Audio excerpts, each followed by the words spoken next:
ये सार्क का लोगो और उसके ध्वज हैं राष्ट्रों के, मेंबर स्टेट्स के। सार्क चूंकि दक्षिण एशिया का महत्वपूर्ण संगठन है, दक्षिण एशिया क्षेत्रीय सहयोग संघ हम इसको बोलते हैं, south Asia association for regional cooperation के रूप में। तो दक्षिण एशिया का जो मैप है वो इस प्रकार से है, भारत और भारत के जो पड़ोसी राष्ट्र हैं, जो स्थलीय सीमा जिनसे लगती है और जलीय सीमा लगती है, ठीक है। तो हमको सार्क के संदर्भ में जियो पॉलिटिकल सिचुएशन का भी ज्ञान होना चाहिए। भारत जो है इस पूरे क्षेत्र में दक्षिण एशिया में उपमहाद्वीप की स्थिति रखता है।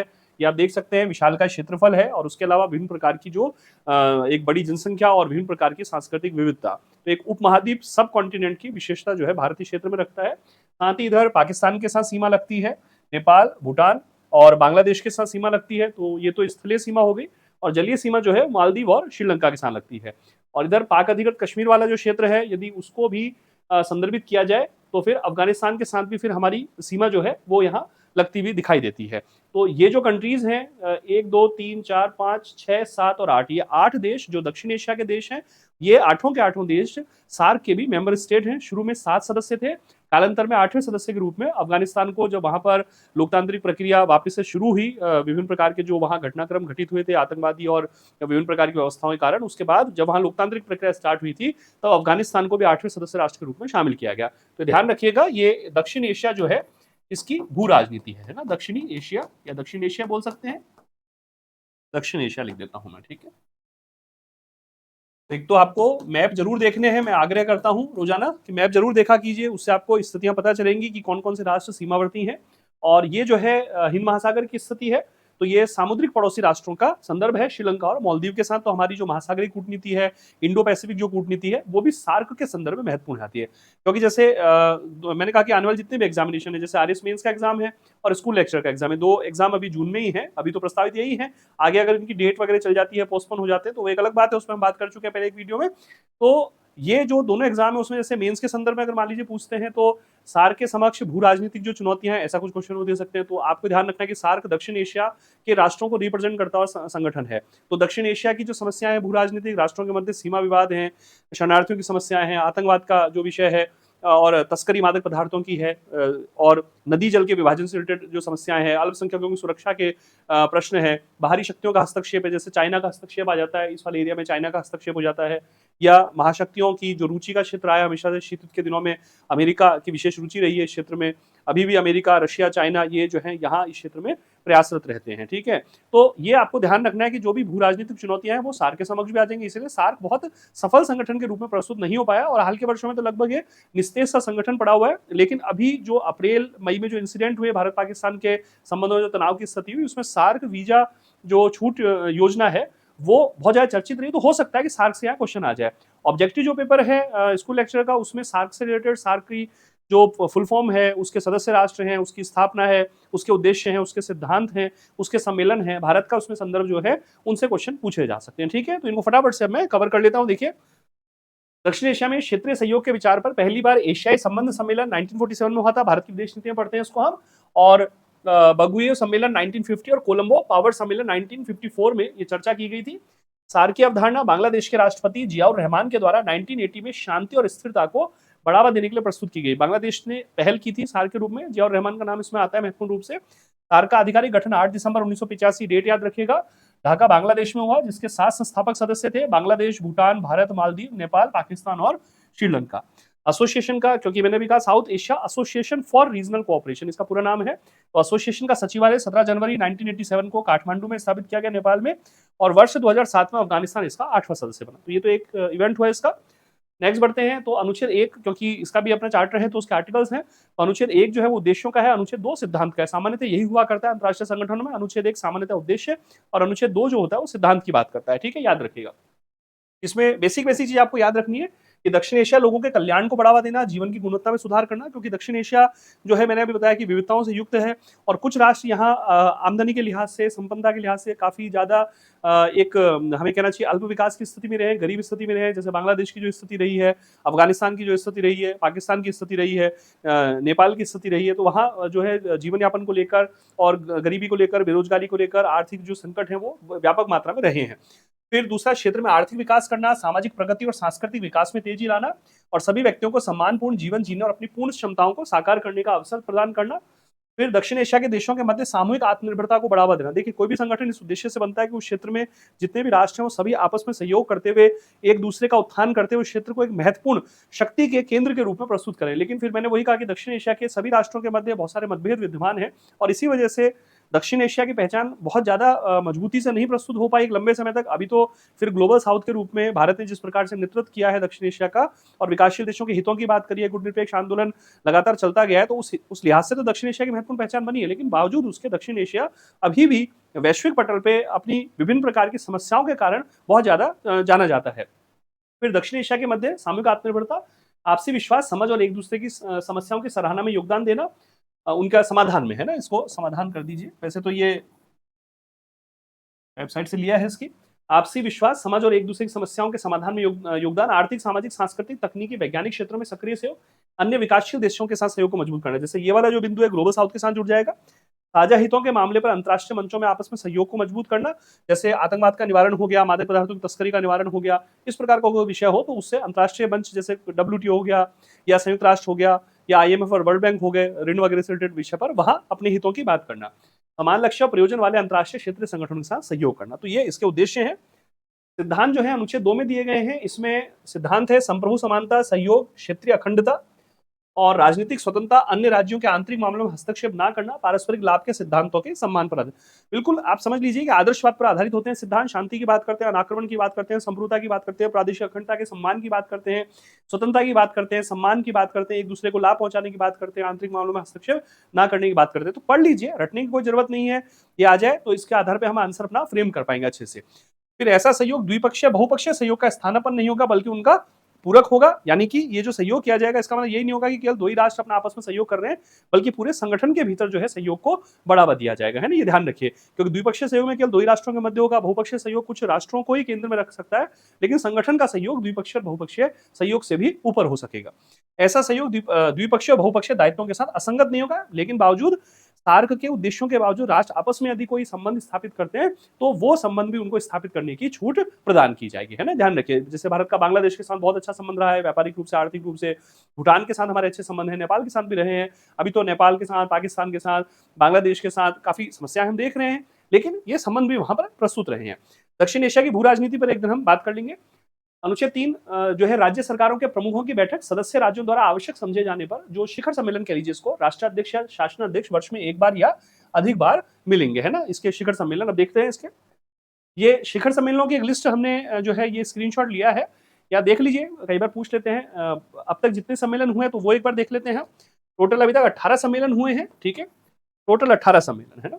और इसमें पहला सम्मेलन तो ढाका में हुआ 85 में, एक तो सेकंड सम्मेलन इसका विशेष ध्यान रख लीजिए बेंगलुरु में हुआ भारत में 1986 में, और फिर इसका 8वां सम्मेलन जो है नई दिल्ली में हुआ है 1995 में, भारत के संदर्भ में हम याद रखें। और फिर उसके अलावा इसका 14th सम्मेलन जो है 2007 में, जहां अफगानिस्तान 8वें सदस्य के रूप में शामिल हुआ, ये भारत में। तो अब तक इन 18 सम्मेलनों में से 3 सम्मेलन, दूसरा सम्मेलन और 14वां सम्मेलन और 8वां सम्मेलन, तो सेकंड, 8th और 14, मतलब 6 सम्मेलनों का डिफरेंस कर लीजिए, 2, 8 और 14, ये 3 सम्मेलन जो है ये भारत में आयोजित हुए हैं, याद रख लीजिए।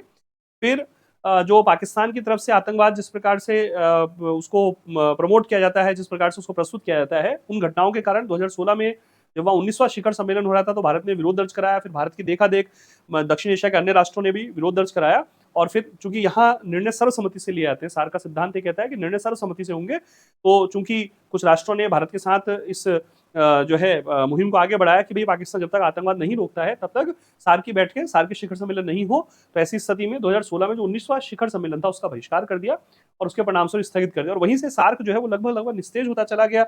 अभी की जो घटना हुई है पहलगाम वाली, और उसके बाद ऑपरेशन सिंदूर का जो हमने संचालन किया सफलतापूर्वक, तो उसके उस समय तो सार्क वैसे भी बहुत ज्यादा चर्चित इस रूप में हो गया कि वहां जब दो राष्ट्रों के मध्य इतने तनावपूर्ण संबंध हो गए हैं, साथ ही बांग्लादेश में जिस प्रकार से राजनीतिक अस्थिरता है लास्ट अगस्त के मन से 2024 से, श्रीलंका में भी स्थितियां बहुत अच्छी नहीं रही हैं, अभी तो फिर ठीक है वहां सुधार हो रहा है धीरे धीरे, और मालदीव का जो है भारत के साथ संबंध हाल के वर्षों में 2024 में वो भी तनावपूर्ण रहा, हालांकि अब उसमें सुधार हो गया है।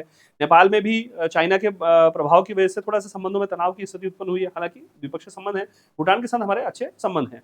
अफगानिस्तान में चूंकि तालिबान शासन की पुनर्स्थापना हुई है, तो ऐसी स्थिति में अफगानिस्तान खुद की जो एक पॉलिटिकल रिकॉग्निशन है अंतर्राष्ट्रीय जगत पे, राजनीतिक जो मान्यता है, उसके लिए अभी संघर्षरत है। ठीक है, तो इस वजह से भी चूंकि राष्ट्रों के मध्य विवाद है, भू राजनीतिक मुद्दे बहुत उलझे हुए हैं, इसलिए सार्क जो है अभी लगभग निस्तेज जो है संगठन के रूप में प्रस्तुत हो रहा है ना, ये ध्यान रखना है आपको। ठीक है,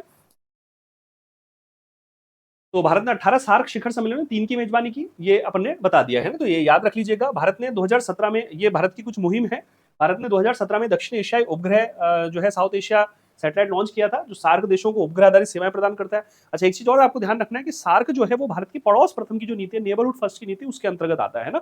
नेबरहुड फर्स्ट का मतलब होता है कि जिनसे हमारी सीमाएं मिल रही हैं, भौगोलिक सीमाएं, स्थलीय सीमाएं, जलीय सीमाएं, उनको हम तवज्जो प्रदान करते हैं द्विपक्षीय संबंधों में, बहुपक्षीय संबंधों में, अंतर्राष्ट्रीय मंचों पर आर्थिक सहायता वगैरह देने में। वहां कोई आपदा वगैरह आती है, जैसे कोई भूकंप है, चक्रवात वगैरह हो गया, सुनामी आ गई, तो वहां हम सहयोग पहले प्रदान करने की कोशिश करते हैं। तो ये नेबरहुड की पॉलिसी है, भारत की पड़ोस प्रथम की नीति है ना। देखिए क्या होता है ना, ये कहा जाता है अंतर्राष्ट्रीय राजनीति में कि आप मित्रों का चयन कर सकते हैं लेकिन पड़ोसी का चयन नहीं कर सकते। पड़ोस प्रकृति प्रदत्त होता है, जियो पॉलिटिकल प्रदत्त होता है ना। तो अब जो पड़ोस दे दिया गया उसके साथ आपको काम तो चलाना पड़ेगा। काम इस प्रकार से चलाएं कि हमारे संबंध अच्छे बने रहें, और हमारी जो ताकत है वो निश्चित रूप से ज्यादा होनी चाहिए, ताकि जो हमारा पड़ोस है वो हमारे साथ जुड़ने में उसको भी एक अच्छा लगे, और उसको संरक्षण का जो भाव है वो उसमें फील आना चाहिए हमारे माध्यम से। ठीक है, तो इसी को एक सिंड्रोम कहते हैं, बिग ब्रदर सिंड्रोम, और एक होता है एल्डर ब्रदर। ये दो सिंड्रोम आईआर में काम आते हैं। सिंड्रोम हम लक्षण कह देते हैं इसको। एक तो होता है बिग ब्रदर। बिग ब्रदर का मतलब होता है प्रभुत्ववादी भाई, है ना, ऐसा जो हर बात में डांटता होता है ना, अपने बड़े भाई होते हैं, कहाँ जा रहा है ना, अपन जैसे गेट के जैसे पाँव बाहर निकाला तो कहेंगे कहाँ जा रहा है, कोई टाइम है, और अपने कोई पैसे जैसे खर्च किए, कहाँ कहाँ कर दिए तूने खर्च, बता, पेट्रोल कितने का भरा, वगैरह वगैरह, है ना। तो हम सभी की जिंदगी में ऐसी स्थितियां होती हैं, बड़े भाई होते हैं, तो वो हो गए बिग ब्रदर की छवि। ठीक है, लेकिन वो भी अच्छी होती है, बुरी तो नहीं है। और एक होता है एल्डर ब्रदर, जो संरक्षणवादी होता है कि भाई ठीक है, आप कहीं से जो है बाहर से पिटपुटा के आए हैं, तो वो रक्षा करने के लिए प्रस्तुत हो जाते हैं, या आपका जो है कोई कहीं कोई काम वगैरह है तो उसको लेकर सहयोग कर दें, या आपकी बात जो है माता पिता तक किस तरह से पहुंचानी है अच्छे तरीके से, ताकि आपके लिए गुड फेथ बना रहे, उसको प्रस्तुत कर देना। ठीक है, तो वो संरक्षणवादी भाई कहलाते हैं ना। तो बिग ब्रदर और एल्डर ब्रदर का मैंने डिफरेंस कर दिया। रियल जिंदगी में तो दोनों ही जरूरी होते हैं, देखिए ना, बिग ब्रदर भी जरूरी है और एल्डर ब्रदर भी जरूरी है रियल जिंदगी में, लेकिन आईआर है तो यहाँ बिग ब्रदर की तुलना में एल्डर ब्रदर की जो कॉन्सेप्ट होती है वो ज्यादा महत्वपूर्ण मानी जाती है। ठीक है, खैर ध्यान रखिए। अब भारत जो है गुजरात में सार्क आपदा प्रबंधन केंद्र के अंतरिम इकाई की मेजबानी करता है। ये केंद्र सार्क देशों में आपदा जोखिम प्रबंधन के नीतिगत सलाह, तकनीकी सहायता, प्रशिक्षण देता है। भारत दक्षिण एशिया विश्वविद्यालय का घर है। साउथ एशिया जो यूनिवर्सिटी है वो है भारत में, जिसकी स्थापना 14 सार्क जो भारत में हुआ सम्मेलन, उसमें अंतर सरकारी समझौते के माध्यम से की गई। ये सार्क देशों के छात्रों विद्वानों के लिए विश्व स्तरीय शिक्षा और अनुसंधान के जो अवसर हैं वो प्रदान करता है। ठीक है, फिर आगे बढ़ते हैं। ये ध्यान रखिएगा, दो बहुत महत्वपूर्ण चीजें सार्क को जब हम पढ़ते हैं, दक्षिण एशिया के देशों में ये इस बात को लेकर प्रयास हुए कि आपस में जो व्यापार वगैरह होता है उसमें बहुत सारी जो टैरिफ दरें हैं, नॉन टैरिफ जो बाधाएं हैं, उनको कम किया जाए, आपस में व्यापार बढ़ा सके, और बहुत सारी जो वस्तुएं उनका आयात निर्यात को लेकर जो शुल्क वगैरह वो कम से कम कर सके। तो ये कवायद 95 से स्टार्ट हुई थी और 2006 में इसमें और प्रगति हुई। तो साप्टा और साफ्टा, ये दो बेसिक संदर्भ, इनको याद कर लीजिएगा। SAPTA south Asian preferential trade agreement बोलते हैं, दक्षिण एशिया वरीयता व्यापार समझौता, है ना, इसको हम बोलते हैं दक्षिण एशिया वरीयता। ये प्रिफरेंशियल है तो वरीयता इसको बोल देते हैं, अधिमान्यता भी बोल देते हैं। तो ये हमने लिया है 11 अप्रैल 1993 को तो समझौते पर हस्ताक्षर हुए थे, 7 दिसंबर 1995 से प्रारंभ हुआ। बस ये आप दो चीज ध्यान रख लीजिए एग्जाम के संदर्भ में, है ना, ये विशेष दो चीज याद रख लीजिए। देख तो लीजिए सारा, लेकिन याद ये रख लीजिए। साप्टा का मूल उद्देश्य था आपसी व्यापार को बढ़ावा देना, आर्थिक सहयोग को मजबूत करना। टैरिफ छूट देकर सदस्य देशों को पड़ोसी देशों के बाजारों तक पहुंचने का प्रयास किया गया, ताकि नए रोजगार पैदा हो, आमदनी बढ़े और क्षेत्रीय स्थिरता को मजबूती मिले। तो ये सार्क का स्वर्णिम युग की बातें थी जिस समय ये सारी चीजें हो रही थी। और फिर उसके बाद जो है SAFTA south Asia free trade agreement, है ना, दक्षिण एशिया मुक्त व्यापार समझौता। तो उसकी पहली कड़ी तो हो गई अधिमान्य व्यापार समझौता, यानी दक्षिण एशिया के देश आपस में एक दूसरे को व्यापार में तरजीह प्रदान करेंगे, प्राथमिकता प्रदान करेंगे। फिर हो गया मुक्त व्यापार समझौता, जहां करों से छूट प्रदान कर दी जाएगी एक दूसरे देशों के उत्पादकों को, निर्यातकों को लाभ देने के लिए। इस पर भी हस्ताक्षर हुए 6 जनवरी 2004 को, और ये प्रभावी हुआ 1 जनवरी 2006 से। अभी तो मैंने कहा जैसे लगभग निस्तेज से पढ़ी है चीजें। तो 1 जनवरी 2006 से साफ्टा लागू हुआ, जिसने दक्षिण एशिया अधिमान्य व्यापार समझौते की जगह ली, तो 7 दिसंबर 95 से सार्क देशों के मध्य लागू था। तो ये दो पेज में विशेष रूप से आप याद करिएगा। फिर सार्क वीजा छूट योजना इस समय जो है चर्चित है, ठीक है ना, मैं लिख देता हूं, पाकिस्तान के लिए स्थगित कर दिया गया है इसको, है ना। अभी वर्तमान में जो हमने डिप्लोमेटिक कदम उठाए थे, आपको पता है, सिंधु जल संधि के संदर्भ में और वाघा अटारी जो बॉर्डर है उसके संदर्भ में, एक है सार्क वीजा छूट योजना, ये कुछ कदम उठाए गए थे। 1992 से ये सक्रिय है, 1988 से इस पर चर्चा हुई थी, 92 से ये प्रारंभ हुआ सार्क वीजा छूट योजना। मान लीजिए इसमें क्वेश्चन आ सकता है इस बार 2 नंबर 5 नंबर का क्वेश्चन या ऑब्जेक्टिव पेपर में क्वेश्चन आ सकता है, याद रखिए। दक्षिण एशिया में अधिकारियों, पत्रकारों, व्यापार जगत के नेताओं जैसे चुनिंदा समूह के लिए वीजा मुक्त यात्रा को सक्षम बनाती है। आपने मल्टी ट्रैक कूटनीति वाली क्लास जरूर देखी होगी, नहीं देखी तो जरूर देख लीजिए। उसमें मैंने बता रखा है ना कि ट्रैक 1 तो सरकारी स्तर पर होता है, ट्रैक 2 से ट्रैक 9 तक मल्टी ट्रैक, जहाँ जो शैक्षणिक लोग होते हैं, धर्मगुरु जो होते हैं, विभिन्न प्रकार के जो कवि हैं, कलाकार हैं, या विभिन्न प्रकार के मीडिया जगत के लोग हैं, विभिन्न प्रकार की फेलोशिप वगैरह दी जाती है, इंडस्ट्रियलिस्ट जाते हैं, तो उससे क्या होता है, कूटनीतिक समझौते और वार्ताएं, शांति की स्थितियां बनती रहती है ना, ये मैंने बताया था। तो ये उसी पार्ट के अंतर्गत आता है, वो जो ट्रैक 2 से लेकर ट्रैक 9 तक है ना, उसके अंतर्गत ये चीज शामिल होती है। ठीक है, तो आज काम आ गई, वो मल्टी ट्रैक कूटनीति वाली क्लास जरूर देख लीजिए। मैं क्लासेस वही लेने की कोशिश कर रहा हूँ जो कि एग्जाम में हमारे लिए सहयोगी हो जाए। फिर ये क्षेत्रीय अवगम को सरल बनाता है, आर्थिक कूटनीतिक जुड़ाव को बढ़ावा देता है, सदस्य देशों के बीच सहयोग मजबूत करता है। सामान्य बातें जो होनी चाहिए इसमें, जिससे दक्षिण एशिया भविष्य में अधिक जुड़ाव सहयोग का समर्थन होता है। ये योजना पात्र व्यक्तियों के 24 समूहों को बिना वीजा के सार्क क्षेत्र में स्वतंत्र रूप से घूमने में सक्षम बनाती है, जिसमें सांसद हो गए, हाईकोर्ट के जजेस हो गए, उच्च पदस्थ सरकारी अधिकारी हो गए, है ना, और व्यवसायी हो गए, पत्रकार, खिलाड़ी और अन्य गणमान्य व्यक्ति हैं। ठीक है, सदस्य देश इन लोगों को विशेष वीजा छूट स्टिकर जारी करके समय लेने वाली वीजा आवेदन प्रक्रिया के बिना प्रवेश करने का अधिकार जो है प्रदान करते हैं। तो याद रख लीजिए। ठीक है, तो ये जो है सार्क को लेकर हमारा बेसिक संदर्भ हमने याद किया। ठीक है, तो सार्क के ये बिंदु सारे याद कर लीजिए। अब आगे बढ़ते हैं, आसियान पर हम बात कर लेते हैं। ये आसियान का लोगो है और ये आसियान की जो कंट्रीज हैं दक्षिण पूर्वी एशिया है, तो ये उसकी भू राजनीतिक स्थिति है। मुख्य रूप से हिंद प्रशांत क्षेत्र में इनकी स्थिति है, याद रखिए। और चीन से इनकी बिल्कुल निकटता है, चीन के साथ इनकी सीमाएं लगती हैं, और साथ ही दक्षिण एशिया में भारत से इनकी निकटता है। इसलिए भारत जो है लुक ईस्ट पॉलिसी और एक्ट ईस्ट पॉलिसी के माध्यम से दक्षिण पूर्वी एशिया में बहुत बहुत ही सक्रिय है ना। हाल के वर्षों में हम बहुत ज्यादा इसमें सक्रिय हुए हैं, जब से आसियान के साथ हमारे शिखर सम्मेलन होते हैं, 2002 से शिखर सम्मेलन हो रहे हैं, फिर मुक्त व्यापार समझौते की स्थिति आई है, तो हमारी भी भागीदारी यहाँ बहुत महत्वपूर्ण है। हमारा विस्तारित पड़ोस जो है उसके अंतर्गत हम आसियान को शामिल करते हैं। तो ये देख सकते हैं, म्यांमार जो है वो दक्षिण एशिया और दक्षिण पूर्वी एशिया के मध्य का सेतु भी कह सकते हैं, क्योंकि भारत के उत्तर पूर्वी राज्यों की सीमा लगती है म्यांमार से, है ना। तो म्यांमार ब्रिजिंग है, तो इधर भारत के उत्तर पूर्वी राज्य आ जाते हैं। फिर उसके बाद लाओस है, थाईलैंड है, वियतनाम है, कंबोडिया। इसलिए भारत म्यांमार जो थाईलैंड एक त्रिपक्षीय राजमार्ग परियोजना, ये परियोजना चल रही है, जिसको कालांतर में फिर जो है वियतनाम तक आगे ले जाने की योजना है। कलादान मल्टी मोड जो ट्रांजिट परियोजना है वो चल रही है, जो कि भारत म्यांमार संबंधों में महत्वपूर्ण है। ठीक है, तो अभी तो हालांकि म्यांमार में बड़ी अशांति है, वहाँ सैन्य शासन और जो अराकान आर्मी का जो संदर्भ चल रहा है, उसकी वजह से म्यांमार की स्थिति इस समय तो बहुत ज्यादा खराब स्थिति है, और उसके कारण भारत के उत्तर पूर्वी राज्यों की सुरक्षा का विषय भी बहुत ही गंभीर और संवेदनशील प्रकार का इस समय चल रहा है, जिस पर लगातार हम जो है सतर्कता बरत रहे हैं और लगातार हमारे प्रयास चल रहे हैं वहां पर। तो ये थोड़ा सा अपन किस दिन क्लास में बात करेंगे निश्चित रूप से। तो Myanmar, Thailand, Laos, Vietnam, Cambodia, Brunei, ये 10 राष्ट्र हैं। Indonesia, Thailand, Malaysia, Philippines, Singapore, Vietnam, Laos, Brunei, Cambodia और म्यांमार, है ना। तो 10 कंट्रीज हैं। वैसे दक्षिण पूर्वी एशिया में ईस्ट तिमोर और आ जाता है, जब दक्षिण पूर्वी एशिया की हम भू राजनीतिक स्थिति देखते हैं तो उसमें ईस्ट तिमोर और आ जाता है। लेकिन अभी मैंने आसियान की कंट्रीज लिखी है, तो 1 2 3 4 5 6 7 8 9 और 10 कंट्रीज हो गई हैं। ठीक है, इसमें भी आप ध्यान रखना है, दक्षिण चीन सागर का जो विवाद है, 9 डैश लाइन का जो विवाद है, तो चीन के साथ इन राष्ट्रों के संबंध, स्पेशली फिलीपींस और ब्रुनेई और मलेशिया, इनके साथ जो है उसका विशेष प्रकार का यहाँ, और वियतनाम, इनके साथ विशेष प्रकार का विवाद चाइना का रहता है। ठीक है, तो ये मैप देखिए जरा। आगे बढ़ते हैं। दक्षिण पूर्वी एशिया राष्ट्रों का संगठन आसियान, जिसकी स्थापना हुई है 8 अगस्त 1967 को। सार्क की स्थापना हो गई जो है, ये तो हो गया 8 अगस्त, वहां 8 दिसंबर 1985 को हुई है सार्क की स्थापना। 8 अगस्त 1967 बैंकॉक थाईलैंड में हुई। 5 राष्ट्रों ने, Indonesia, Thailand, Malaysia, Philippines, Singapore, है ना। ये 5 राष्ट्र प्रारंभिक इसके संस्थापक सदस्य राष्ट्र थे, जिन्होंने आसियान घोषणा पत्र, बैंकॉक घोषणा पत्र पर हस्ताक्षर किए थे, याद रखना है। ठीक है, फिर ब्रुनेई जो है, एक चीज ये याद रखिएगा, इसमें कौन सा राष्ट्र किस समय शामिल हुआ है, ये ऑब्जेक्टिव पेपर में पूछ लेते हैं ना। तो ब्रुनेई जो है 1984 में शामिल हुआ है, आप ईयर याद रख लीजिए। और 95 जो है वियतनाम शामिल हुआ। 97 में लाओस, बोलते हैं इसको, लाओ पीडीआर जो है, पीपल्स डेमोक्रेटिक रिपब्लिक हो गया, वैसे लाओस बोलते हैं इसको, है ना। और म्यांमार, ये दोनों 97 में, और सबसे लास्ट में 99 में कंबोडिया शामिल हो गया। तो 10 इसके सदस्य देश हैं। तो ये क्रम थोड़ा सा याद रख लीजिएगा, पहले 5 Indonesia, Thailand, Malaysia, Philippines, Singapore, और उसके बाद राष्ट्रों का क्रम जो है इस प्रकार से आया है। ठीक है, एक तो याद रखिएगा। सेकंड बढ़ते हैं। आसियान चार्टर जो है 15 दिसंबर 2008 को लागू हुआ है। आसियान में 3 पिलर्स हैं महत्वपूर्ण रूप से, ये ध्यान रखिए। सबसे पहला तो पॉलिटिकल सिक्योरिटी कम्युनिटी, राजनीतिक सुरक्षा समुदाय, दूसरा है आर्थिक समुदाय, तीसरा है उसका सामाजिक और सांस्कृतिक समुदाय। तो 3 पिलर्स हैं ये आसियान के, 3 सुरक्षा स्तंभ हम कह सकते हैं, राजनीतिक सुरक्षा, आर्थिक और सामाजिक सांस्कृतिक समुदाय।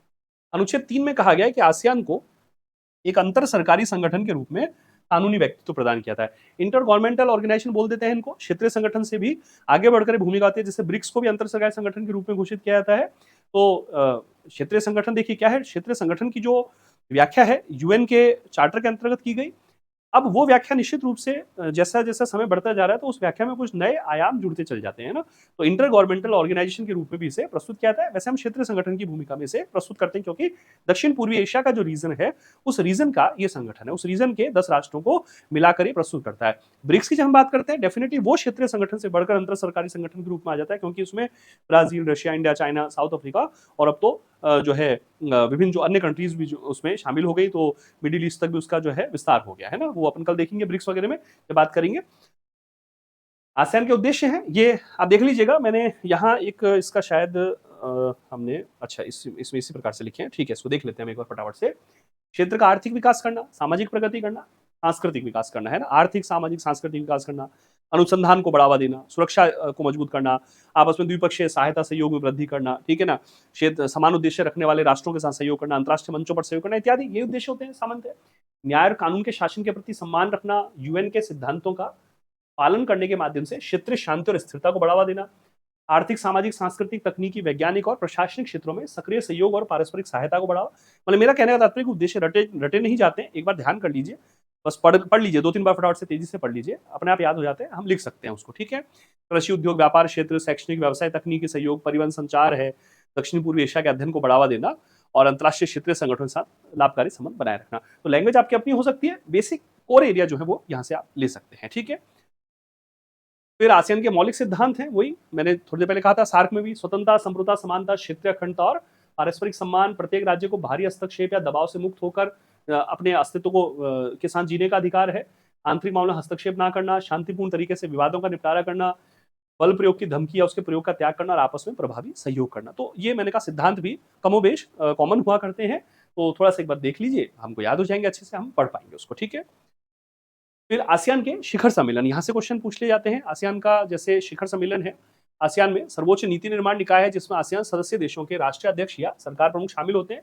अच्छा, आसियान इस प्रकार का ऑर्गेनाइजेशन है कि जिसका विधान ये कहता है कि साल में 2 बार इसके शिखर सम्मेलन होंगे। पहले तो ऐसा होता था कि अप्रैल में और अक्टूबर में हुआ करते थे सामान्यतः, अब एक समय पर ही वो 2 सम्मेलन जो है कई बार कोविड के बाद स्थिति चेंज हुई है, पहले तो वर्चुअल सम्मेलन हो रहे थे और अब जो सम्मेलन हो रहे हैं उसमें क्या होता है कि वर्ष में एक बार करते हैं सम्मेलन जैसे, और उसी के 2 नंबर रख दिए जाते हैं, है ना, जैसा अभी हुआ है 2024 में। तो पहला आसियान शिखर सम्मेलन 1976 इंडोनेशिया के बाली में आयोजित किया गया था और फिर आवश्यकता पड़ने पर विशेष शिखर सम्मेलन आयोजित किए जा सकते हैं। ये एक हमने इसका उदाहरण दिया है, जैसा 2008 में हुआ था बीजिंग में, चाइना में। आसियान समन्वय परिषद शिखर सम्मेलन की तैयारी का शीर्ष निकाय होता है, ठीक है। अभी 44वां 45वां जो आसियान शिखर सम्मेलन है 2024 में हुआ था और ये लाओस में हुआ, तो ये ऑब्जेक्टिव पेपर के लिहाज से ध्यान रख लीजिए। नंबर है इसका 44वां 45वां आसियान शिखर सम्मेलन 2024 वियंतियाने लाओ पीपुल डेमोक्रेटिक रिपब्लिक। मैं लाओस लिख देता हूं ताकि आपको ध्यान रहेगा, ठीक है। फिर सम्मेलन का जो विषय है, एक सम्मेलन जब भी याद करें, मेरा आग्रह है कि उसका एक घोषणा पत्र होता है जो लास्ट डे जारी किया जाता है, सिग्नेचर होते हैं सदस्य राष्ट्रों के प्रमुखों के, उसमें एक विषय होता है ना, तो विषय पूछ लेते हैं कई बार, तो वो थोड़ा ध्यान रखिए, घोषणा पत्र की महत्वपूर्ण बातें याद रख लीजिए। तो ये जो विषय था वो था आसियान संपर्क और लचीलापन बढ़ाना, ASEAN enhancing connectivity and resilience. तो आसियान में संपर्क, कनेक्टिविटी और उसका लचीलापन बढ़ाना, जिसमें क्या क्या घोषणा की गई, आर्थिक एकीकरण हो, समावेशी सतत भविष्य का निर्माण, डिजिटल युग के लिए रूपांतरण और आसियान कम्युनिटी विजन 2045 को प्राथमिकता, फिर पर्यावरण का सहयोग, महिलाओं बच्चों से संबंधित मुद्दे, स्वास्थ्य प्रणाली को मजबूत करना जैसे विषय। साथ ही आसियान की केंद्रीयता को मजबूत किया जाना आवश्यक है, क्योंकि अभी हाल के वर्षों में ये हुआ है कि जैसे चाइना का वहाँ बड़ा हस्तक्षेप हुआ, इंडो पैसिफिक जो नीति है अमेरिका की, मूल रूप से उसने इंडो पैसिफिक रणनीति को प्रस्तुत किया, क्वाड को प्रस्तुत किया, फिर भारत ने भी अपनी इंडो पैसिफिक नीति को प्रस्तुत किया, क्वाड में हमारी भागीदारी है, आसियान के साथ भी हमारी भागीदारी है। ऐसे में आसियान राष्ट्रों में ये महसूस होता है कई बार कि भाई हमें कहीं बिखराव तो नहीं आ रहा है, तो उन्हें अपनी सेंट्रलिटी को मजबूत करने की कोशिश की है ताकि बाहरी साझेदार देशों के साथ समन्वय सहयोग को प्राथमिकता है। आसियान के साथ ASEAN+3, ASEAN+6 और ASEAN+8 की एक बड़ी महत्वपूर्ण नीति चलती है। ASEAN+3 है जिसमें चीन, जापान और दक्षिण कोरिया आ जाते हैं। फिर ASEAN+6 है जिसमें भारत भी शामिल हो जाता है, न्यूजीलैंड और ऑस्ट्रेलिया शामिल हो जाते हैं, और ASEAN+8 है जिसमें अमेरिका और रशिया भी शामिल हो जाते हैं। तो मैंने भी जैसे कहा कि ये क्षेत्र बड़ा महत्वपूर्ण है, दक्षिण पूर्वी एशिया का क्षेत्र है, इंडो पैसिफिक हिंद प्रशांत क्षेत्र के लिए महत्वपूर्ण है, पूर्वी चीन सागर, दक्षिण चीन सागर के लिए महत्वपूर्ण है, पूर्वी एशिया और दक्षिण एशिया इन दोनों के लिए बड़ा महत्वपूर्ण है। तो ये भू राजनीति इसकी अत्यधिक महत्वपूर्ण है, ठीक है। और इस ऐतिहासिक सम्मेलन ने स्पष्ट किया कि आसियान जो एक दृढ़ सहकारी और भविष्य उन्मुख संगठन बनकर उभर रहा है, जो अपने नागरिकों के कल्याण के लिए सतत विकास, एकता और रणनीतिक योजनाओं पर केंद्रित है। ठीक है। फिर 21वां आसियान भारत शिखर सम्मेलन, देखिए अभी मैं भारत की इसमें भूमिकाओं का पहले मैं एक ये पेज आप हम देखते हैं, भारत की किस प्रकार से प्रगति हुई है आसियान के संदर्भ में। जैसे भारत की लुक ईस्ट नीति, एक तो लुक ईस्ट नीति जो 1991 में हमने प्रस्तुत की, लुक ईस्ट नीति है ना, लुक ईस्ट नीति। और फिर 2014 में हमने एक्ट ईस्ट नीति अपनाई। डिफरेंस ये कि एक्ट ईस्ट नीति ज्यादा ऑपरेशनल है, ज्यादा संक्रियात्मक है, ज्यादा समावेशी है, ज्यादा वृहत है। उसमें दक्षिण पूर्वी एशिया के साथ साथ पूर्वी एशिया को शामिल किया है, साथ ही भारत के उत्तर पूर्वी राज्यों का भी इंफ्रास्ट्रक्चर डेवलपमेंट की बात है, कनेक्टिविटी को बहुत ज्यादा महत्व दिया गया है। ठीक है ना। इंडो पैसिफिक जो क्षेत्र है उसको भी उसमें शामिल कर दिया जाता है। तो मान लीजिए क्वेश्चन आ जाए मीन्स के हिसाब से, आरएस मीन्स के हिसाब से, कि what is difference between look east and act east policy, तो लुक ईस्ट केवल और केवल आसियान के साथ अपने संबंधों को प्रारंभिक स्तर पर प्रस्तुत करता था दक्षिण पूर्वी एशिया के साथ। एक्ट ईस्ट, जब लुक ईस्ट के 2 दशक हो गए, आसियान के साथ हमारी भागीदारी बहुत बढ़ गई है, तो इस नीति को अधिक विस्तृत, समावेशी, दूरदर्शी प्रकार का बनाया जा रहा है, ज्यादा समन्वित प्रयास इसमें किए जा रहे हैं। ठीक है। तो ये एक भारत की टाइमलाइन है आसियान के साथ, इसको देख लीजिएगा। ऑब्जेक्टिव पेपर के लिहाज से बड़ी महत्वपूर्ण है, मेंस के हिसाब से महत्वपूर्ण है। 92 में भारत आसियान का क्षेत्रीय संवाद भागीदार बना था, रीजनल डायलॉग पार्टनर इसको बोलते हैं। फिर 93 में आसियान भारत क्षेत्रीय वार्ता संबंध का उद्घाटन हुआ, तब आसियान और भारत के बीच औपचारिक संस्था का संबंध स्थापित हुआ। फिर 95 में भारत को 5वें आसियान शिखर सम्मेलन में पूर्ण संवाद भागीदार, कंप्लीट डायलॉग पार्टनर बनाया गया। भारत 96 में आसियान क्षेत्रीय मंच, आसियान रीजनल फोरम का सदस्य बना। 96 में जकार्ता में आसियान पोस्ट मिनिस्टर सम्मेलन में भारत की भागीदारी हुई। और फिर 2002 से वार्षिक आधार पर शिखर स्तरीय बैठक आयोजित होती है, और 2005 से पूर्वी एशिया शिखर सम्मेलन में भारत शामिल हो रहा है। अब देखते हैं कि अभी जो 2024 में शिखर सम्मेलन हुआ, वो आसियान के साथ भारत का 21वां शिखर सम्मेलन था। ठीक है। तो 21वां आसियान भारत शिखर सम्मेलन 10 अक्टूबर 2024 को वही लाओस में आयोजित हुआ। और फिर आसियान में इसमें कनेक्टिविटी, लचीलापन बढ़ाना थीम के तहत अपना समर्थन हमने दोहराया, जिसमें 3 सामुदायिक स्तंभ जो अभी मैंने बताया था, आसियान राजनीतिक सुरक्षा समुदाय, आसियान आर्थिक समुदाय और आसियान सामाजिक सांस्कृतिक समुदाय। ठीक है। तो आसियान सहयोग को तेज करना, बुनियादी ढांचे की कनेक्टिविटी को बढ़ाना, विकास अंतराल कम करना, आर्थिक एकीकरण बढ़ाना। आर्थिक एकीकरण का मतलब ये होता है कि राष्ट्र व्यापार अपना अच्छा करेंगे, टैरिफ जो बाधाएं हैं उनको कम करेंगे, शुल्कों में कटौती, करों में कटौती, इस प्रकार की चीजें करेंगे, आयात निर्यात को ज्यादा सुगम बनाएंगे, व्यापारिक उदारीकरण की नीतियां प्रस्तुत करेंगे। ठीक है ना। मुद्राओं के लेन देन की जो तकनीकी बाधाएं होती है उनको दूर करेंगे। तो विभिन्न प्रकार की ये चीजें कहलाती है इकोनॉमिक इंटीग्रेशन, है ना। लोगों के बीच आदान प्रदान को बढ़ावा देना, क्षमता और संस्थागत प्रभावशीलता को मजबूत करने के माध्यम से आसियान समुदाय को मजबूत करने के लिए आसियान की प्रतिबद्धता की पुष्टि की गई। ठीक है।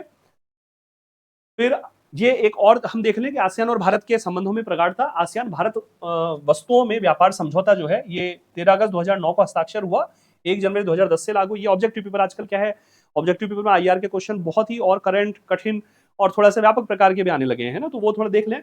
आसियान भारत सेवा और निवेश समझौता प्रभावी तिथि 1 जुलाई 2015 से लागू।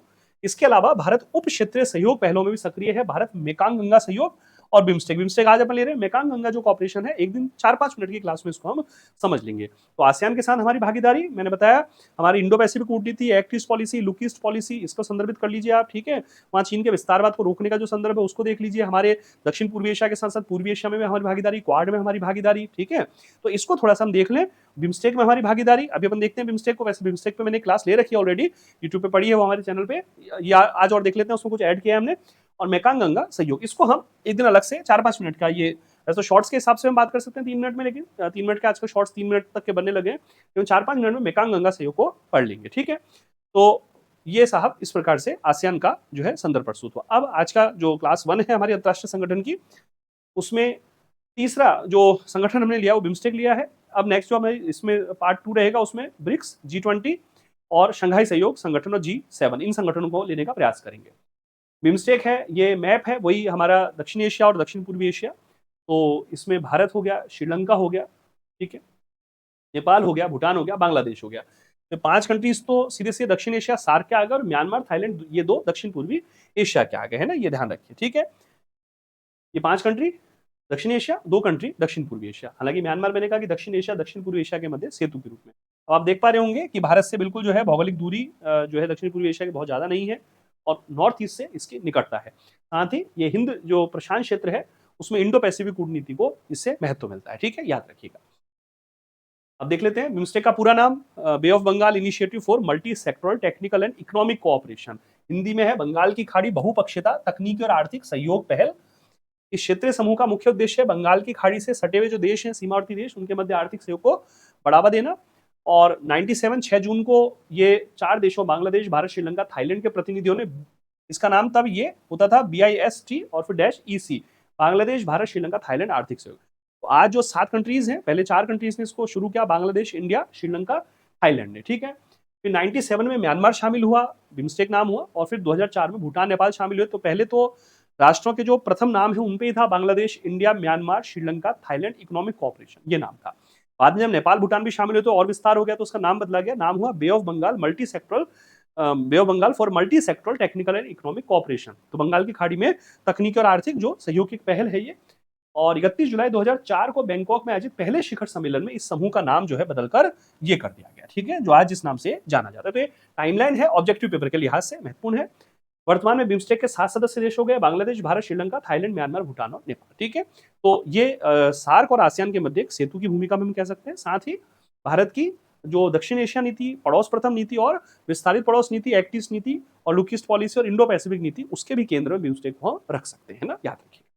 नेक्स्ट बढ़ते हैं भैया। 2014 में तीसरे बिम्स्टेक शिखर सम्मेलन में लिए गए निर्णय के अनुसार उसी वर्ष बांग्लादेश के ढाका में बिम्स्टेक सचिवालय स्टैब्लिश किया गया था।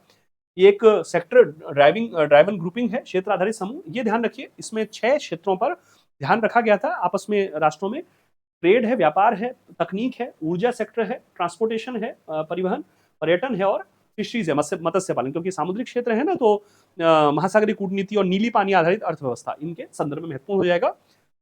फिर 2008 में ये कुछ और क्षेत्र इसमें जोड़ दिए गए, एग्रीकल्चर है, हेल्थ है, गरीबी उन्मूलन है, आतंकवाद विरोधी कार्रवाई है, पर्यावरण है, संस्कृति है, पीपल टू पीपल कनेक्शन है जो ट्रैक 2 ट्रैक 3 पॉलिसी के अंतर्गत मल्टी ट्रैक डिप्लोमेसी में आता है, और क्लाइमेट चेंज की स्थिति है, ठीक है, क्योंकि सुनामी वगैरह का जो संदर्भ है, चक्रवात है, तूफान है ना, वो इस क्षेत्र में ज्यादा आते हैं, तो क्लाइमेट चेंज का भी संदर्भ है, इसमें याद रखिएगा।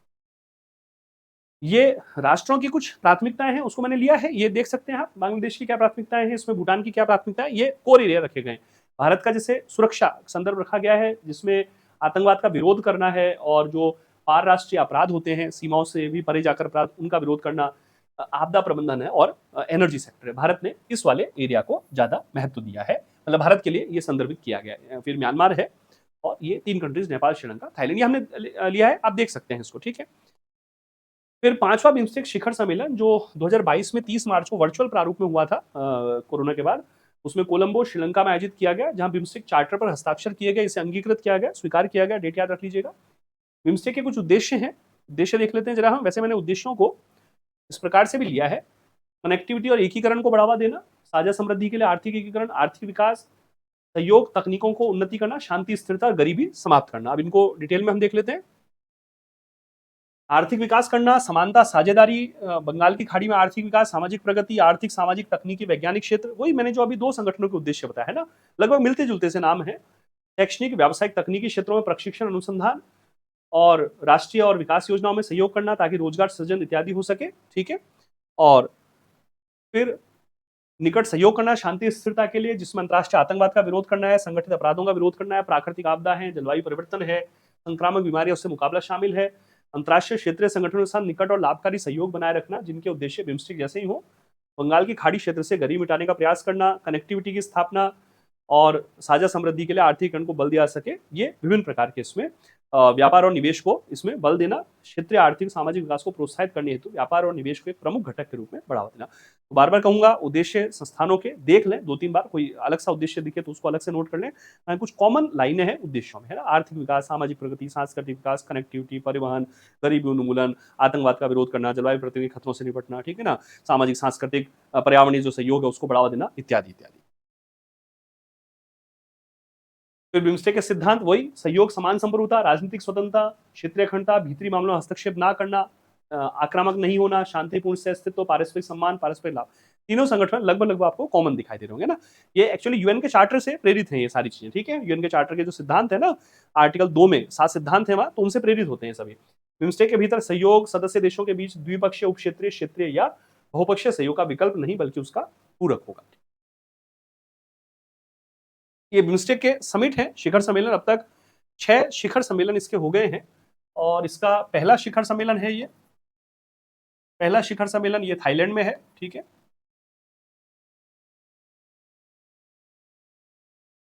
2004 में। फिर दूसरा शिखर सम्मेलन 2008 में है, दूसरा शिखर सम्मेलन ये भारत में है, नई दिल्ली में, ठीक है।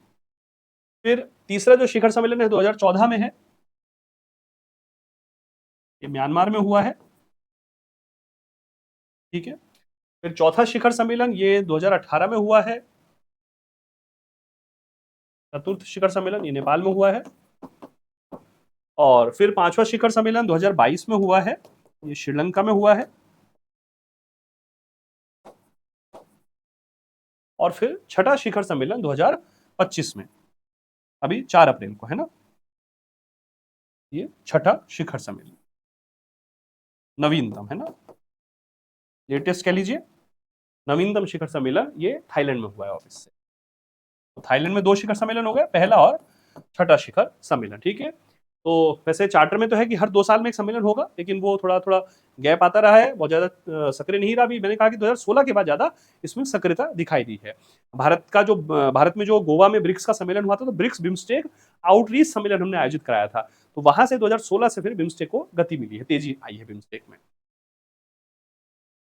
प्रधानमंत्री श्री नरेंद्र मोदी ने छठा जो बिम्स्टेक बंगाल की खाड़ी वाला ये सम्मेलन था, इसमें हिस्सा लिया, जिसका विषय था बिम्स्टेक समृद्ध, लचीला और खुला। और ये भारत की तरफ से कुछ इनिशिएट किए गए। भारत ने प्रस्ताव दिया कि कुछ उत्कृष्टता केंद्र स्थापित होंगे आपदा प्रबंधन, समुद्री परिवहन, पारंपरिक चिकित्सा, एग्रीकल्चर में अनुसंधान प्रशिक्षण के लिए। युवाओं को कौशल प्रदान करने के लिए नया कार्यक्रम बोल्ड नाम से, BIMSTEC outreach on learning for development, है ना, तो फुल फॉर्म याद रख लीजिए, बोल्ड कार्यक्रम BIMSTEC outreach on learning for development youth के लिए। इसके अंतर्गत जो प्रोफेशनल्स हैं, पेशेवर हैं, स्किल्ड, जो जैसे सॉफ्टवेयर इंजीनियर्स हैं, या इंग्लिश बहुत अच्छी जिनकी है, या ट्रांसलेटर्स हैं, टेक्नीशियंस हैं बहुत अच्छे, या एकेडमिशियन हैं, तो वो पेशेवर छात्र हैं, रिसर्चर हैं, डिप्लोमेट्स और अन्य जो पार्टिसिपेंट्स होंगे उनको ट्रेनिंग और छात्र दी जाएगी। ध्यान करिए, मल्टी ट्रैक डिप्लोमेसी में ऐसी चीज हम देख चुके थे, ठीक है, पिछली क्लासेज है, याद करके देख लीजिए। भारत ने बिम्स्टेक के लिए 21 सूत्रीय एक कार्य योजना का प्रस्ताव रखा है, जिसमें कुछ शामिल है, जैसे भारत का जो यूपीआई यूनिफाइड पेमेंट इंटरफेस है, इस समय भारत की ये भू आर्थिक कूटनीति के रूप में चल रहा है ना। अगर कभी आ जाए भू आर्थिक कूटनीति, आप लिखिए कि भारत का जो यूपीआई है, जो पेमेंट सिस्टम है भारत का, यूनिफाइड पेमेंट सिस्टम, उसको कई देशों के द्वारा स्वीकार किया जा रहा है। तो ये भारत की भू आर्थिक कूटनीति है इस समय, है ना, ध्यान रखना। आरएस मीन्स में इसको लिख सकते हैं। वो बिम्स्टेक देशों की भुगतान प्रणाली से जोड़ना, बिम्स्टेक चैम्बर ऑफ कॉमर्स की स्थापना, भारत में हर वर्ष बिम्स्टेक बिजनेस समिट का आयोजन करना। भारत इस वर्ष बिम्स्टेक एथलेटिक्स मीट और 2027 में पहले बिम्स्टेक खेलों की मेजबानी करेगा, ठीक है।